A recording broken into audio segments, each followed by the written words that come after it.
উত্তর কোরিয়ার অভ্যন্তরে এক শক্তিশালী সামরিক ঘাঁটিতে জেনারেল চ্যাং হিয়ং শিকের চোখে এক অদ্ভুত দীপ্তি। বাহ্যিকভাবে শান্ত ও সম্মানসূচক ভঙ্গিতে তিনি নিজে একটি হেলিকপ্টারকে বিদায় জানান। ঠিক সেই মুহূর্তেই তার ঠোঁটের কোণে ফুটে এক রহস্যময় হাসি। তার আদেশে এক সৈন্য কাঁধে তুলে নেয় ভয়ঙ্কর SA-18 নামক ক্ষেপণাস্ত্র এবং নিমিষেই আকাশে উঠতে থাকা হেলিকপ্টারের দিকে ছুড়ে দেয় এক মারাত্মক আঘাত। সেই মুহূর্ত ছিল যুদ্ধ শুরুর সংকেত, একটি পরিকল্পিত বিদ্রোহ যার লক্ষ্য কেবল একটি দেশ নয়, সমগ্র ভূরাজনৈতিক ভারসাম্যকেই নাড়িয়ে দেয়া। জেনারেল তার সৈন্যদলকে নিয়ে ঝাঁপিয়ে পড়েন দক্ষিণ কোরিয়ার সীমান্তবর্তী ইয়ংসান এয়ার ডিফেন্স ঘাঁটিতে। আধুনিক অস্ত্রে সজ্জিত হয়ে তারা দখল করে নেয় পরমাণু অস্ত্র বহনে সক্ষম আন্তঃমহাদেশীয় ক্ষেপণাস্ত্র উৎক্ষেপণ কেন্দ্র। তার ঘোষণা ছিল, আমার লক্ষ্য দক্ষিণ কোরিয়ার রাষ্ট্রপতির ভবন। পরবর্তীতে উত্তর কোরিয়ার আকাশে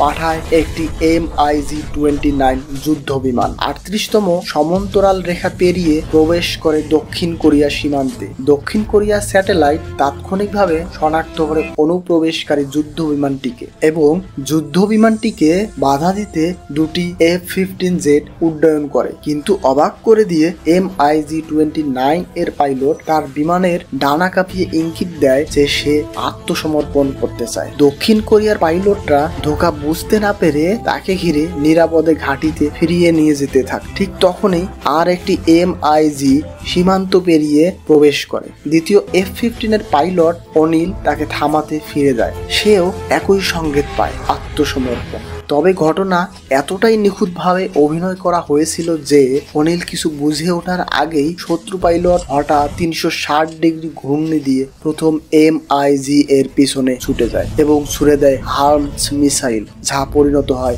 বিশ্বাসঘাতকতার প্রমাণে। তারপর শুরু হয় এক নিখাত দুঃস্বপ্ন।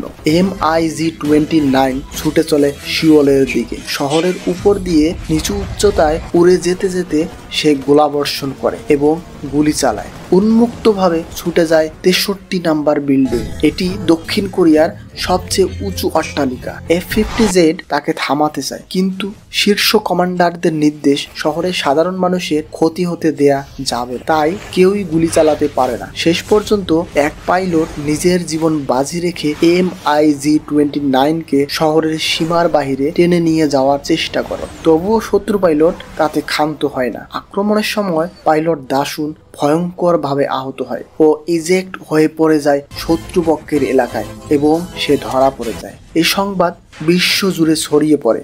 এটি দক্ষিণ কোরিয়ার অভ্যুত্থান। যুক্তরাষ্ট্র হস্তক্ষেপ করে, কিন্তু দক্ষিণ কোরিয়া স্পষ্ট জানিয়ে দেয়, আমাদের পাইলট এখনো শত্রুর হাতে। তাকে উদ্ধার না করা পর্যন্ত আর কোনো হামলা নয়। দ্রুত ব্যবস্থা নেয় দক্ষিণ কোরিয়ার স্পেশাল ফোর্স। CH-47 হেলিকপ্টারে করে রওনা দেয় ইয়ংসান ঘাটির দিকে। এদিকে আকাশে উঠে আসে অনিল ও তার সহযোদ্ধা। একজন চালায় T-50 বোমারু বিমান, অপরজন চালায় F-15। তাদের কাজ দাসুনকে উদ্ধার করার পর নিউক্লিয়ার লঞ্চ প্যাড ধ্বংস করে দেয়া। যুদ্ধের আকাশে আবার দেখা যায় MiG-29 একটি গর্জনের মাধ্যমে সে আবারও হামলা চালায়। তবে এবার কোরিয়ান F-15 সম্পূর্ণভাবে প্রস্তুত।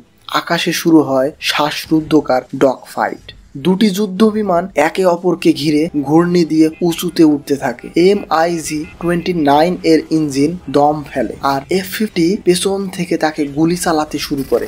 একটি গুলিতে সরাসরি MiG-29 এ লাগে এবং MiG-29 আকাশে বিস্ফোরিত হয়। এনিয়া চালিত T-50 এবার তার লক্ষ্যে পৌঁছায়, ঘাটির ভিতরে থাকা পরমাণু উৎক্ষেপণ কেন্দ্র। এনিয়া চালিত T-50 এবার ঘাটির ভিতরে থাকা পরমাণু উৎক্ষেপণ কেন্দ্রে পৌঁছে যায়, কিন্তু SAM-5 মিসাইল তাকে লক্ষ্য করে। একটি মিসাইল বিভ্রান্ত হয়ে পড়ে, কিন্তু আরেকটি ঠিকই তার পিছু নেয়। এই মুহূর্তেই জেনারেল পারমাণবিক অস্ত্র চালুর নির্দেশ দেয়। এনিয়া আর কিছু ভাবার সময় পায় না, সে সরাসরি ঝাঁপিয়ে পড়ে এবং T-50 দিয়ে লক্ষ্যভেদ করে লঞ্চিং প্যাড।